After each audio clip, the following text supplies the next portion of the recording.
Shalom para pemirsa sekalian. Selamat berjumpa lagi bersama dengan kami. Saya Alfredo Yorsamosir dan Bapak Gunter Sianturi. Amin.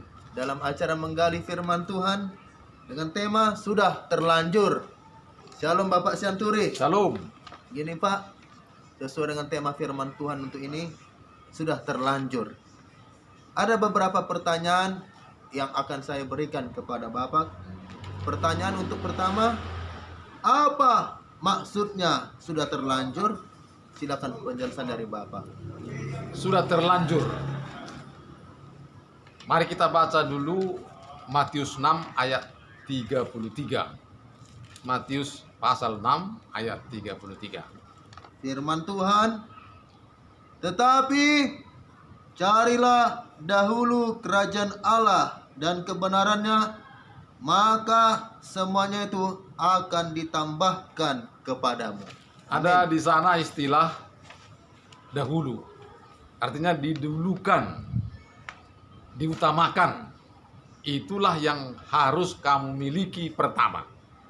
Jadi kita bertumbuh menjadi besar, menjadi tua.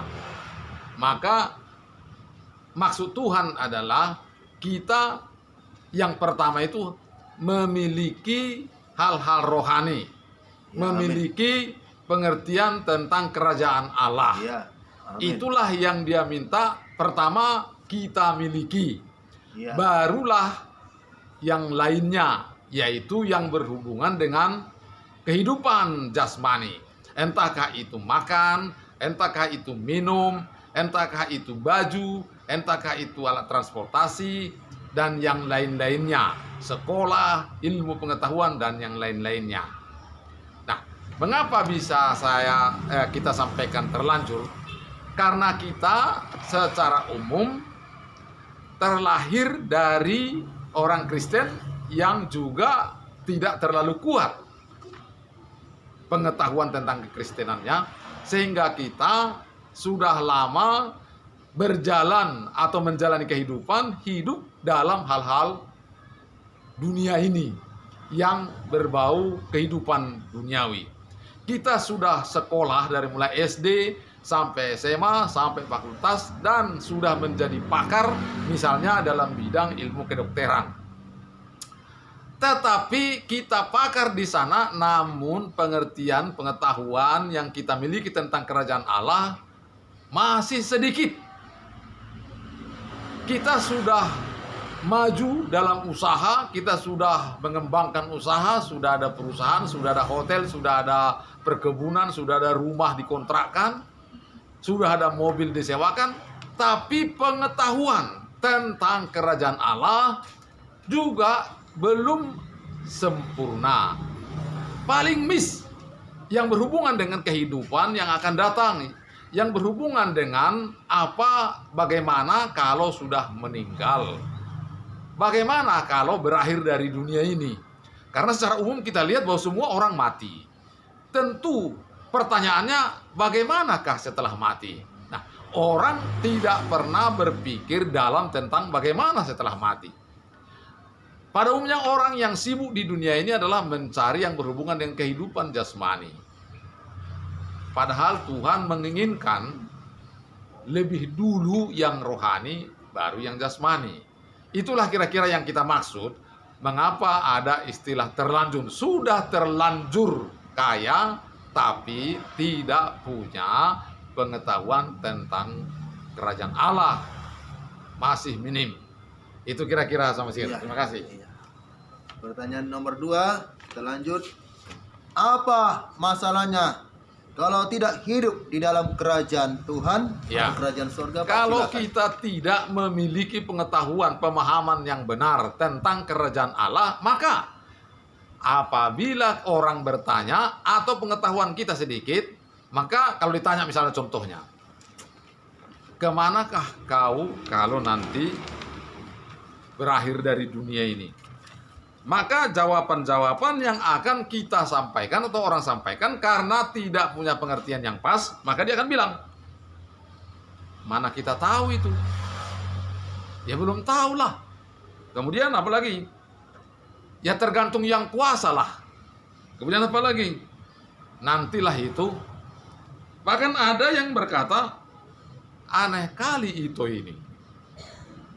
Pertanyaannya yang aneh-aneh gitu. Kemudian apa lagi?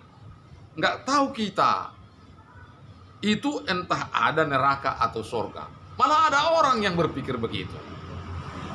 Itulah karena nggak punya kemampuan atau pengetahuan yang banyak tentang kerajaan Allah. Padahal itu sangat mendasar. Itulah yang kita perlu miliki untuk bekal nanti pada saat penghakiman terakhir. Karena adanya neraka, ada surga. Setiap orang yang ada pernah lahir di dunia ini akan berhadapan dengan pengadilan Tuhan, penentuan ke surga atau ke neraka. Apakah andil kita kalau kita diperhadapkan dengan pengadilan ini? Makanya di dalam Roma 10 ayat 2. Mari kita baca dulu. Firman Tuhan dari Roma 10 ayat 2.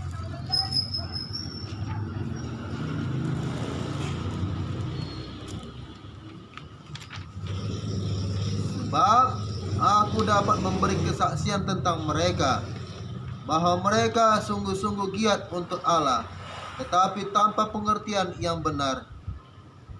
Sebab sekalipun mereka sungguh-sungguh giat untuk Allah, tetapi pengertiannya tidak benar. Kalau kita masih berkata nggak tahu, kalau kita masih berkata nggak ada surga itu, kalau kita masih berkata itu urusan nanti, itu benar-benar tidak cocok dengan firman. Coba kita baca dulu 1 Yohanes pasal 5 ayat 13. 1 Yohanes pasal 5 ayat 13. 1 Yohanes 5:13 Ya, 1 Yohanes 5:13. Firman Tuhan, semuanya itu kutuliskan kepada kamu, supaya kamu yang percaya kepada nama Anak Allah tahu bahwa kamu memiliki hidup yang kekal. Amin. Kamu yang percaya, mestinya kamu sudah tahu bahwa kamu memiliki hidup yang kekal. Jadi kalau orang nggak tahu, nah itulah yang aku bilang tadi. Kalau diperhadapkan dengan setan, setan akan berkata, kau tidak boleh masuk surga karena kau banyak dosa. Terus apa jawabnya? Iya pula ya, memang saya banyak dosa. Lalu masuk neraka. Padahal yang kurang adalah pengertiannya. Dengan kurang pengertian, maka imannya pun tidak benar. Ya harus berkata, setan saya sudah pasti masuk surga. Saya sudah dikatakan Tuhan, saya yang percaya kepada Tuhan Yesus, saya sudah punya rumah di surga. Saya yang percaya kepada Tuhan Yesus sudah pasti masuk surga. Amin. Enyah kau iblis. Amin. Itulah orang percaya bisa punya kemampuan untuk menantang setiap dakwaan, godaan, ataupun tipuan setan. Itulah yang kita maksudkan tadi, paling minim sekali hal-hal yang berhubungan dengan surga. Jadi kalau dikata, apa masalahnya kalau saya tidak punya pengertian tentang kerajaan surga? Tidak punya pengertian, tidak punya pemahaman, maka tidak akan bisa hidup dengan benar di mata Tuhan. Itu kira-kira. Iya. Selanjut ke pertanyaan nomor 3. Kalau begitu Pak, apa yang harus dilakukan? Ya, apa yang harus kita lakukan? Saudara-saudara yang dikasihi Tuhan, kita memang sudah mengerti bahwa kita hidup dengan begini. Kita sudah banyak bergelimpang dengan dosa dalam hal mungkin kehidupan sehari-hari. Baiklah, memang dosa adalah penghalang bagi kita masuk surga. Dikatakan di sana bahwa Roma 6 ayat 23, coba. Roma 6 ayat 23.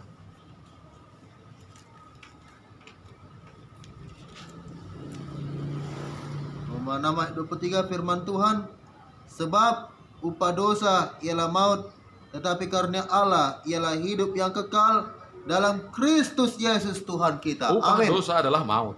Memang masuk neraka. Tetapi saudara, marilah belajar dari firman Tuhan. Marilah beri waktu. Kita masih hidup, kita masih punya waktu. Kalau kita belum mati berarti kita masih punya waktu untuk menggali, untuk mendalamkan, untuk berkarya dalam Tuhan. Amin.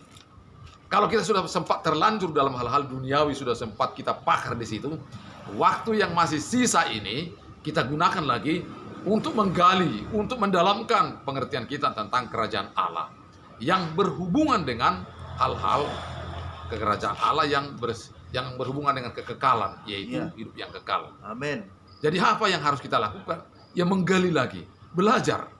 Khusus untuk saat ini, kami menyarankan, berdoalah kepada Tuhan, mintalah waktu. Janganlah mati aku duluan Tuhan, karena aku belum mengerti masuk surga atau tidak.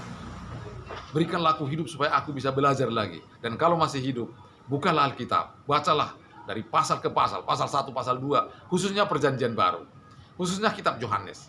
Maka nanti akan ketemu di sana. Satu contoh, Yohanes pasal 14 ayat 2 dan 3. Coba. Firman Tuhan dari Yohanes 14 ayat 2 sampai 3.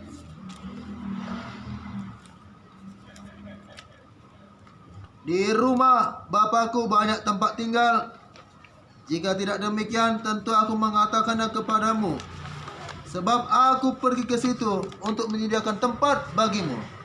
Dan apabila aku telah pergi ke situ dan telah menyediakan tempat bagimu, aku akan datang kembali dan membawa kamu ke tempatku, supaya di tempat di mana aku berada, kamu pun berada. Iya. Amin. Jadi ini dasar.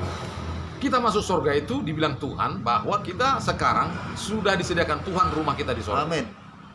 Jadi Tuhan pergi ke surga sekarang sedang menyediakan tempat bagi kita dan sudah siap nanti Dia datang lagi menjemput kita. Paling miss pengetahuan tentang yang satu ini kita pegang sungguh-sungguh, sehingga kita berkata bahwa saya sudah punya tempat di surga. Kalau saya mati, saya pasti masuk surga. Amin. Itu kira-kira dasar-dasarnya.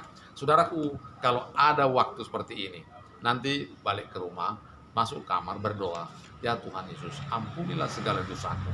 Di sana sudah tertulis dalam 1 Yohanes 1 ayat 9, jika kita mengaku dosa kita, maka Ia adalah setia dan adil, sehingga Ia akan mengampuni segala dosa kita dan menyucikan kita dari segala kejahatan. Tuhan mengampuni dosa kita, Dia menyediakan tempat di sorga.